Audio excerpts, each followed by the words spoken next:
So this up here is Starlink. And I want to try and beat it with a 4G SIM card. Why do I want to try and beat it? Because it's really expensive and it's just not good enough. I'm going to caveat that in a little bit with the reasons why. It's not necessarily going to be the same for everybody, but I'm not happy with it. And I hope we can do better for a lot less money. So we're going to give that a go. We're going to build ourselves our own mast. We're going to stick it up the hill and see if we can't beat the internet speeds, specifically upload of Starlink internet with a 4G SIM card that costs about 10 quid a month. So I'm going to make a few bits first while we're down here with all the tools, and we'll load up the quad bike and we'll head up the hill to where we're going to site the mast, and we'll go through the rest of it when we get up there.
Just getting together all my tools, and I just thought I'd mention this socket set because I bought it from Wix because I was gonna, if you remember, I reassembled my wife's grand piano, and I've got a really good socket set, like a big one, and I needed really tiny sockets, so I bought this one from Wix, and it's just a Wix socket set, 1/4 inch square drive, 25 pieces.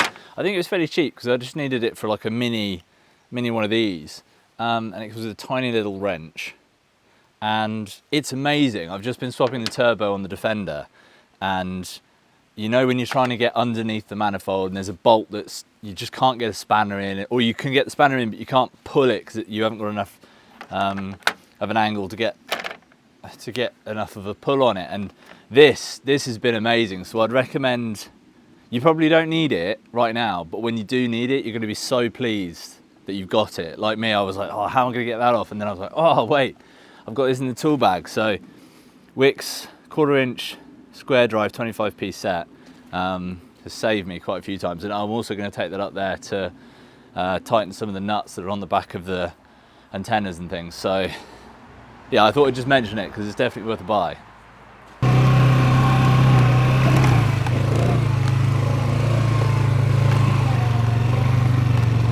Alright, so why am I not that pleased with Starlink? It comes down to the cost really. It's £70 a month and you have to pay 500 quid for the satellite dish, which it's just a bit too much money. And it does work okay, like the download speeds are alright. We're going to do a speed test later on to see what we've actually got. But the thing is, 70 quid a month and there is some internet outages, so and the upload speeds are rubbish. So the download speeds are all right, but I need to upload videos to YouTube, and I think for most people it's okay, but for us,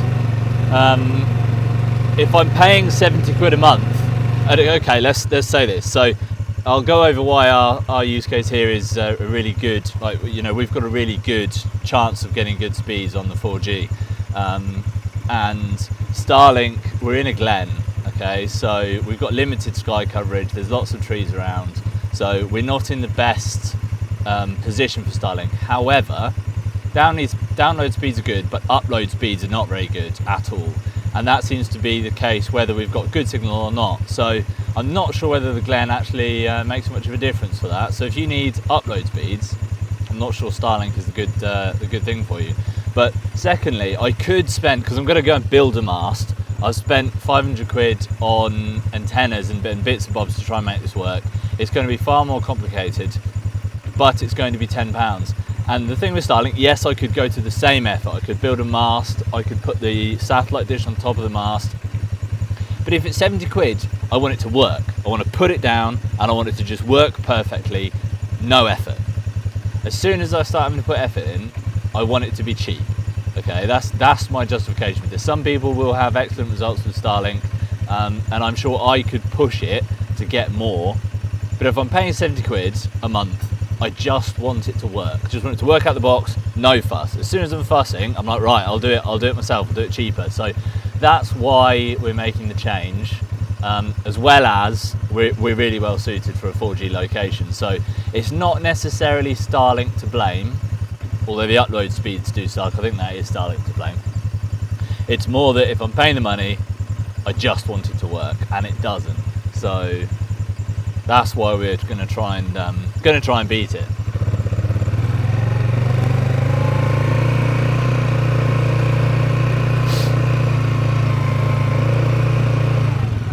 I don't know if you can see behind me.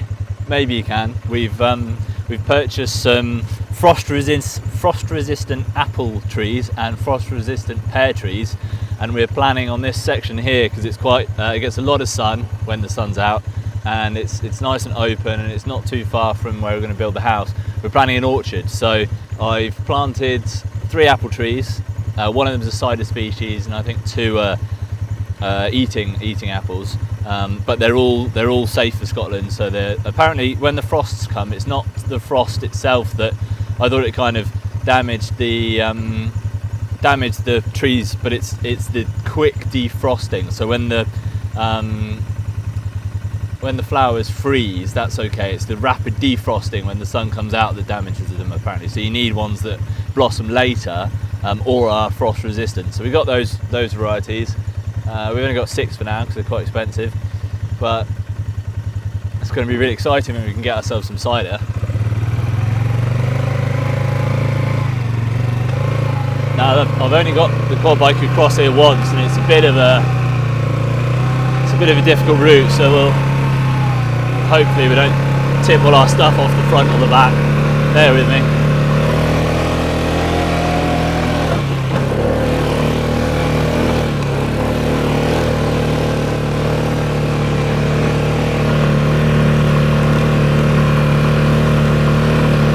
This is way steeper than it looks on camera.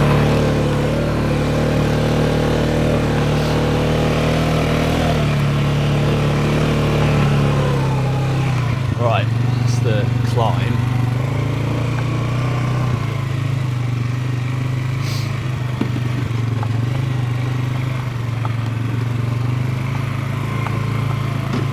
I've been out here in the winter trying to find some pathways across so that we can get all the way.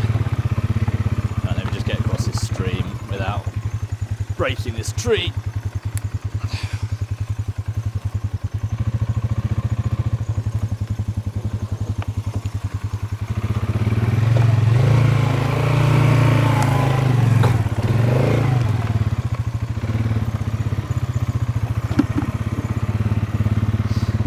Because when the grass has all died back, it's a lot easier to see where the stones are, because there's quite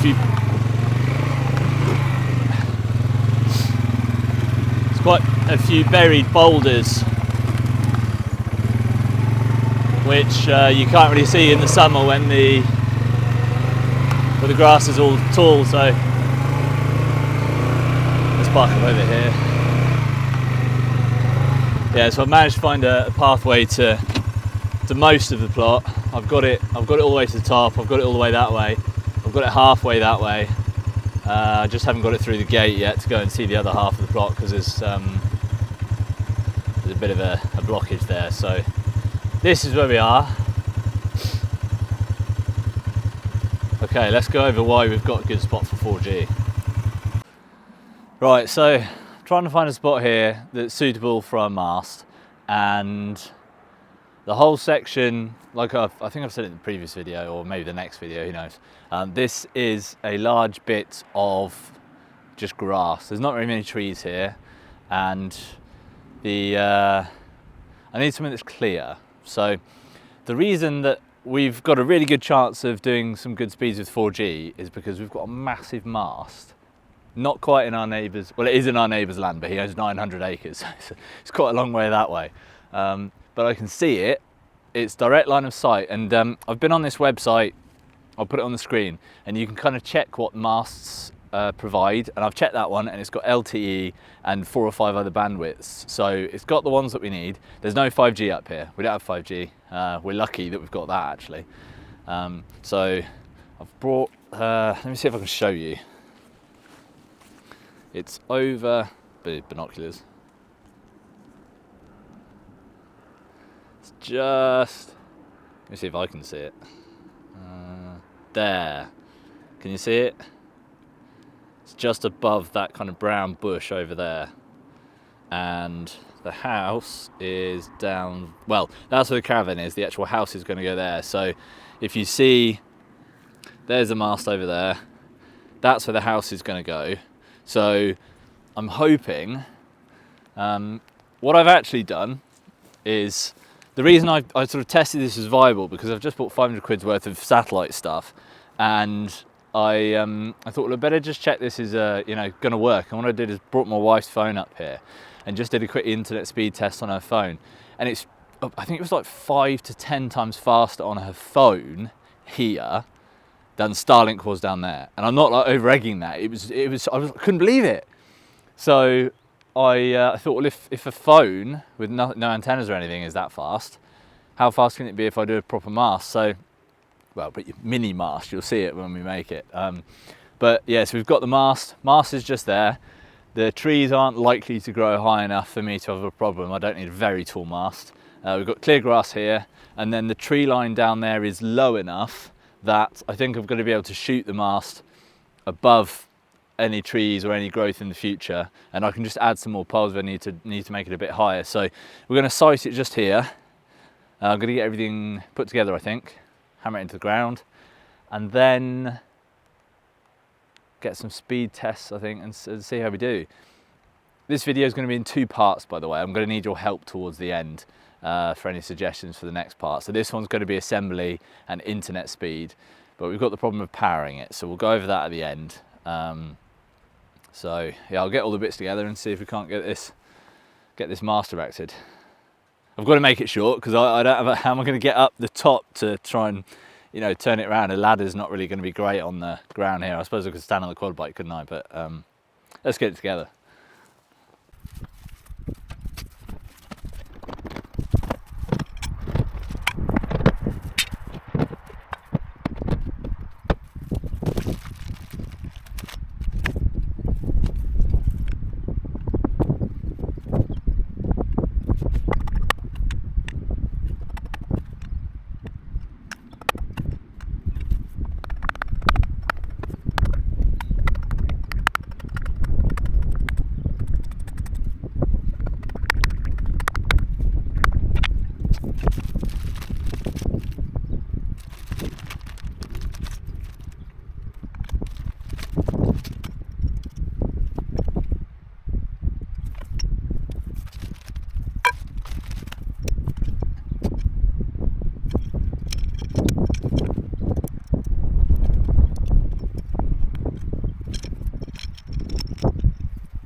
Okay, so what have we got here? Pole, obviously. we've got these antennas. Well, let's start with the basics. So we got a branded 3 home hub, which was free with the unlimited internet SIM card. So that's a 4G internet SIM card that's designed for home broadband. I wasn't sure if this was going to be good enough. I was wondering if I was going to have to buy a better one. But it's got 2 antenna ports, so I'm gonna try it, and I'm gonna see how we get on with that. So that's the internet, provider, the SIM card, the thing that allows you to. I did look at ways of doing this, off grid for free. There's no way of doing that unless you're willing to do something illegal and quite complicated with grabbing a satellite. It's so we're gonna do it this way.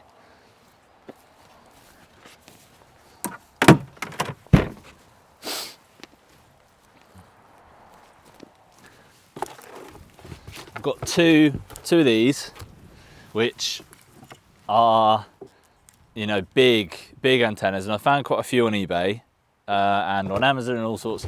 Oh, and they varied in price. So my mind, so there's 2 types of things. Let's go over that. 2 types of these you can get. You can get these, which are high gain directional antennas. Like you point it.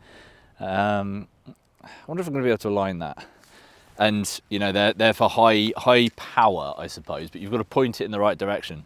Or you can get those sort of boxes that you put on the side of the house, which are omnidirectional, and they're supposed to be recommended for most use cases.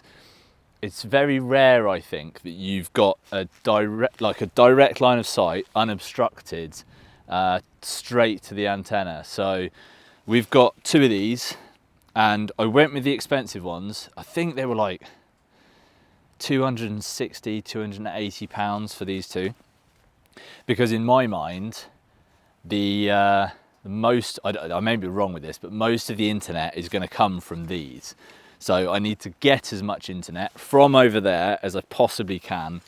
So that's why I went with the better antennas. They're probably slightly longer, because I reckon most of what we're going to get is coming from this component. The other ones that we've got are these, and I really don't want to run cables all the way down to the house, because I've got enough cables running across the river as it is. It's unsightly. I can trip over it. When we get livestock, they can trip over it. It can be eaten by mice, all that kind of stuff. So we've got these, which are point-to-point Wi-Fi transmitters. So this is nothing to do with the internet as far as increasing the speeds go. This just sends the internet from up here, and I've got 2 of these, down to a second one down at where we're receiving it, and that just means I can beam the internet. So this is kind of like a middleman mast, if you like. So this takes the internet from that mast, and then it sends it from this mast down to where we want it, and there's another one that receives the internet. So that's what this is. Haven't tested any of it, no idea if it's going to work. Fairly confident it will, but it's going to be a bit disappointing if we don't beat the. I'm not actually expecting to beat Starlink, but I will be beating it in price.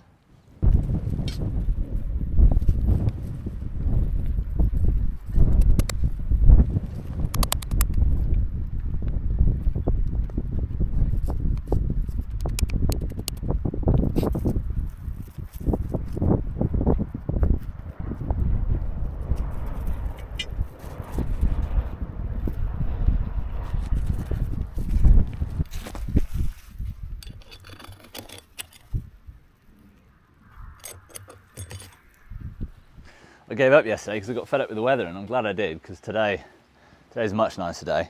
While we're back down here, I think we'll do the internet speed test on Starlink and see what we get, so that when we're up there we know what kind of thing we have to try and match or beat. So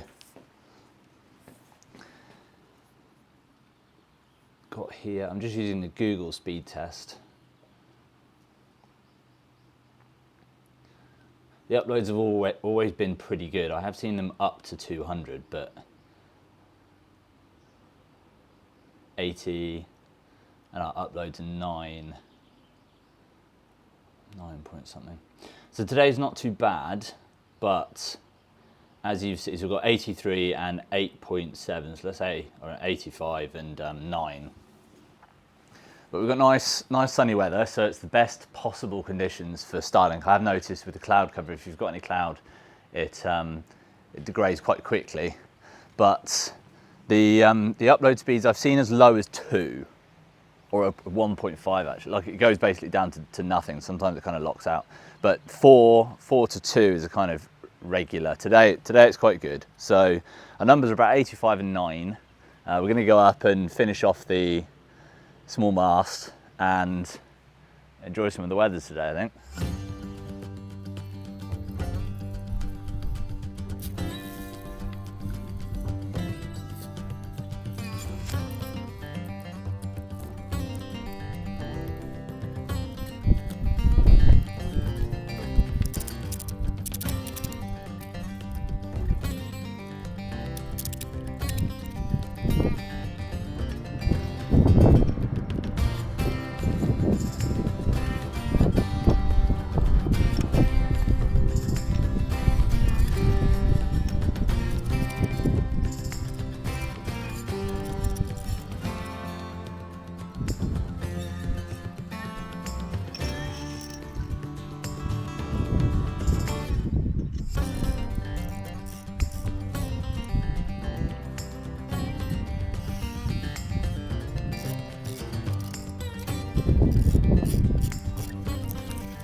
Took a bit of wiggling. I think I've got the wrong size pole. It didn't actually state on the internet what size it was, and when it arrived it looked a bit thin. So that's why I wrapped that rubber around the top to try and make the pole a bit bigger, so I could grab they're like exhaust unions, kind of like a U band or something, that the top antenna are gripping it, and this is a bit tight as well, and although I've put the cables on the bottom, this bottom bit's okay, but when you push it, the top flexes. So I might have to change this for a scaffold pole or something, but it'll do for now. So gonna go down and get the laptop, bring it up, and yeah, we'll see what kind of speeds we're getting. Kind of looking forward to this. I have the reason there's 2 of those high gain antennas, the directional ones, is because, as I understand it, when the internet signal comes out of the pylon down there, you know how waves look, signal waves, they're like this. They don't come out nice and smooth. So if you have one that way, it's, I don't understand this fully because I'm not a technician for any of this kind of stuff, but the reason you have 2 is because you have one that way, you have a high chance of catching the waves arriving in the direction that is oriented, and you have one that way just in case the signals are all over the place, and it just gives you more chance to collect more of the signal as it arrives. That's why I got 2, because it's twice as expensive, but I thought, you know, I really want to maximize the internet we're getting here. So 2 of them, they're pointed in pretty good direction actually. I think I read they've got a 55-degree angle on them, which is quite large. But anyway, I want it pointed as best it can. So we'll go get the laptop, we'll come up and we'll see what kind of speeds we're getting. All right, I've been up here a few more times than I wanted to. The first attempt, it wasn't connected to Wi-Fi. No, first attempt forgot a connector, second attempt Wi-Fi, blah, blah, blah, blah, blah. Didn't want to get to this stage, but I've had to bring the diesel generator up with me because after testing it for a little longer, what I discovered was that the USB cable that I've got for the actual router, it doesn't seem to be a problem with anything here, just didn't deliver enough power to run it. And that's also annoying because it leads us on to our next thing to deal with here, which is how are we going to power this? Like if I've just had to lug this diesel generator, well, you know, strap it down, ride up the hill one-handed holding the diesel generator on the front of the quad bike. How are we going to power this in the first place, you know, when it's done? And I've had a look at those, I'll move over from the quad bikes it's wearing. You know, those solar panels and wind turbines that you can see on the side of roads on traffic signals, or they're like weather stations. They've got a couple of panels and then a wind turbine. I looked at those, but like 400 or 500 quid, and that's just for the wind turbine and the solar panels. And I thought there's got to be a better way of doing it than that. So I found this turbine because we've got a little stream that runs just there. So well, actually the cheapest and probably the easiest way as far as getting power up here is just for me to run a very thin armoured cable all the way from the barn, but we're looking at about 200 metres of cable. And like I said, I just don't want the river at the minute has cables running across it, and I really don't want to mess it up anymore. So I want to try and power this remotely, and I found this tiny turbine on eBay. It's £80. I'll put the screenshot of it here, but if anybody's used it, let me know, because I'm just going to use a bit of 25mm pipe and I'm just going to run it down the hill a little bit through this tiny turbine. I need about 20 watts. So 20 watts continuous should run everything I've got here, which is not very much, but the solar here, I need an enormous panel to kind of guarantee the 20 watts, because some days it just puts out such a small amount. And the wind turbine, like right now, it's quite still. So really the only reliable thing we've got here is water. And I don't want to fit a huge turbine again, and it's only a small stream, so kind of hoping this little 80 quid turbine will power it for us. But let me know if you've got any suggestions on how to do this without spending another 500 quid on, you know, I know I've got to buy a battery and I've got to buy a charge controller for it, but I'd really like to try and, you know, get this done as cheaply as possible. And also hydro runs all night, so otherwise I've got to have a really good day of solar or wind to power this. So let me know. I think it's about time we do the speed test now. Okay, take 17. So the plug wouldn't fit in the front of the generator because it's one of those transformery plugs. So I had to go get an extension lead and then a battery charger just to prove to myself that there was actually power going to it. So we've got power now. We're connected to the Wi-Fi. Hopefully, fingers crossed, this should be it. Don't want the Mac to fly off the quad bike. Right, so we're on the internet. 3. Let's see what we get.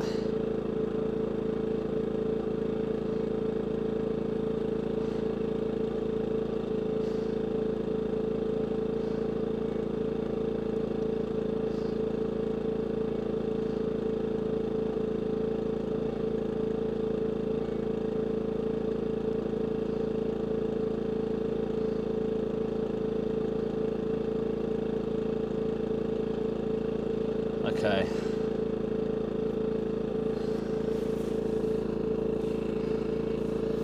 So that's a lot slower than I was expecting.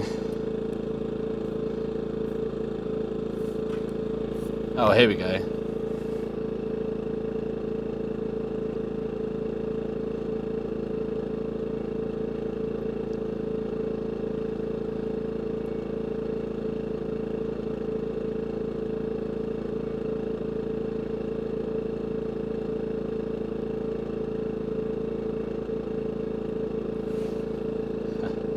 Got me worried with that first test. Okay, when I brought my wife's phone up here, I was getting upload speeds of 50 megabytes a second, and the download was about 200. And I have seen the download speeds at 200 from Starlink down there. Let's try again.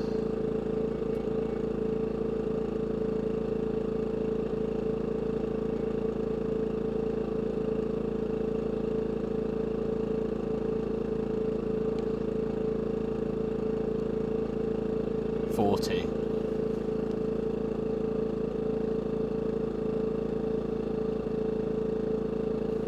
Okay, I'm pleased with that. Good. I'm going to run another test in a few minutes just to see if it does need a bit more time to warm up. So in video number 2, what we're going to be doing is we're going to be finding a power solution after I've gathered together all your suggestions.